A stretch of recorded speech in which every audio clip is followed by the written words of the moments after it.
Like کریں، subscribe کریں، bell icon کو دبائیں تاکہ ہماری ویڈیو سب سے پہلے آپ کے پاس پہنچ سکے۔ میرے پیارے آقا صلی اللہ علیہ وسلم کے پیارے دیوانوں، حضرت انس رضی اللہ تعالیٰ عنہ سے روایت ہے، حضرت عائشہ صدیقہ رضی اللہ تعالیٰ عنہ سے روایت ہے، ام المؤمنین فرماتی ہیں کہ رسول اعظم صلی اللہ علیہ وسلم نے ارشاد فرمایا، اگر کوئی شخص لیلۃ القدر میں 2 رکعت نفل پڑھے تو پروردگار جل جلالہ کے معصوم فرشتے اپنا پر اس عبادت کرنے والے پر مار دیتے ہیں، لگاتے ہیں، اور جس پر فرشتوں کا پر لگ جائے وہ بندہ جنت میں داخل ہو جائے گا۔ تو آپ اندازہ لگائیں میرے پیارے آقا صلی اللہ تعالی علیہ وسلم کے پیارے دیوانوں، لیلۃ القدر کی عظمت ہے۔ اسی طریقے سے آپ دیکھیں کہ لیلۃ القدر میں ہوتا کیا ہے، تنزل الملائکۃ فیہا بإذن ربہم من کل امر سلام ہی حتی مطلع الفجر۔ فرشتے اور جبریل امین یہ نازل ہوتے ہیں۔ اب یہاں پر مفسرین کے کئی اقوال موجود ہیں۔ ایک قول تو یہ ہے کہ سارے فرشتے زمین پر اتر آتے ہیں، اور ایک قول یہ موجود ہے کہ سدرۃ المنتہا پر جتنے فرشتے ہیں وہ حضرت جبریل امین علیہ الصلوۃ والتسلیم کے ساتھ زمین پر آتے ہیں۔ اب جو میں بات عرض کرنے جا رہا ہوں اسے دل و دماغ کے اندر محفوظ کر لیں۔ میرے پیارے آقا صلی اللہ تعالی علیہ وسلم کے پیارے دیوانوں، فرشتے تو خود ہی تونگر ہیں، تسبیح کے تونگر ہیں، تحلیل کے تونگر ہیں، عبادت و ریاضت کے تونگر ہیں۔ ان کے یہاں تو گناہ کا تصور ہے ہی نہیں، سونے کا تصور ہی نہیں ہے، وہ تو عبادت و ریاضت میں اپنی پوری زندگی گزار رہے ہیں۔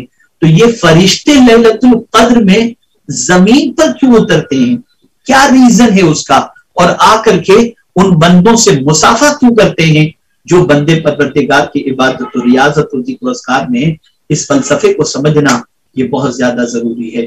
تو میرے پیارے آقا صلی اللہ تعالی علیہ وسلم کے پیارے دیوانوں، چونکہ جب اللہ نے انسان کو پیدا کرنا چاہا تو فرشتوں نے ہی کہا تھا کہ مولا یہ زمین پر فساد پیدا کریں گے، خوریزی کریں گے، تو اب لیلۃ القدر میں جو بندے ریاضت میں لگے رہتے ہیں، عبادت میں لگے رہتے ہیں، تسبیح و تحلیل میں لگے رہتے ہیں، دعاؤں میں لگے رہتے ہیں، مولا فرشتوں سے فرماتا ہے میرے فرشتوں، تم نے ہی تو کہا تھا کہ یہ زمین پر خوریزی کریں گے، جاؤ، میں نے ان کی فطرت میں نیند رکھی ہے، لیکن میری محبت کی یہ نیند قربان کر کے میری عبادت کر رہے ہیں۔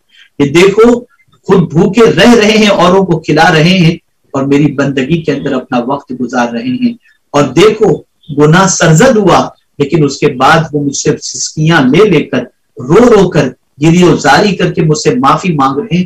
تو فرشتوں کو یہ آسمان پر یہ چیزیں نظر نہیں آتی، اس لیے کہ آسمان پر وہ مخلوق ہے ہی نہیں جو اللہ کی نافرمانی کرتی ہو۔ تو فرشتے ایسے بندوں کو دیکھنے کے لیے زمین پر آتے ہیں کہ ایسی بھی مخلوق ہے جن کی فطرت کے اندر اللہ نے سونا رکھا ہے، لیکن اللہ کی محبت میں وہ اپنی نیند قربان کر کے اللہ کے ذکر میں لگے ہوئے ہیں، اللہ کی یاد میں لگے ہوئے ہیں، اور ان سے گناہ سرزد ہو گیا تو اللہ کی بارگاہ میں رو رہے ہیں، معافی مانگ رہے ہیں، اور پروردگار جل جلالہ کو منانے کی کوشش کرتے ہیں۔ تو فرشتے ایسے بندوں کی زیارت کے لیے آتے ہیں، اور جنہیں لیلۃ القدر نصیب ہو جاتی ہے فرشتے اس سے مصافحہ کرتے ہیں۔ آپ اندازہ لگائیں کتنا خوش نصیب ہے وہ بندہ جسے لیلۃ القدر نصیب ہو اور اللہ کے معصوم فرشتے اس بندے سے مصافحہ کریں۔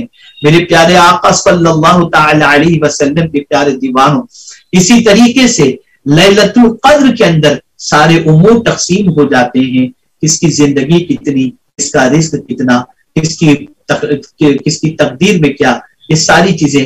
اور میرے پیارے آقا صلی اللہ علیہ وسلم کے پیارے دیوانوں، اور یاد رکھیں جو شب قدر میں عبادت و ریاضت میں مصروف ہوتا ہے، حضرت جبریل امین اور سارے فرشتے اس کے لیے مغفرت کی دعائیں کرتے ہیں، بخشش کی دعائیں کرتے ہیں۔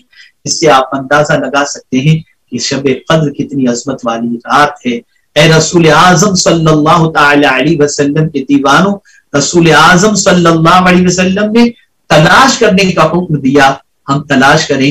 3 راتیں ہماری گزر چکی ہیں، اب 2 ہی راتیں باقی ہیں، ایک 27ویں اور ایک 29ویں۔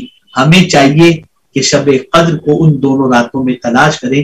زیادہ تر علماء 27 کی طرف گئے ہیں، تو ہم 27 کو جی بھر کر کے عبادت کریں اور سرکار کے فرمان پر عمل کرتے ہوئے 29 کو بھی جاگ کر عبادت اور ریاضت میں اپنے لمحات کو گزارنے کی کوشش کریں. کاش ہمیں شب قدر نصیب ہو جائے. ہمارے ویڈیو کو لائک شیئر ضرور کریے.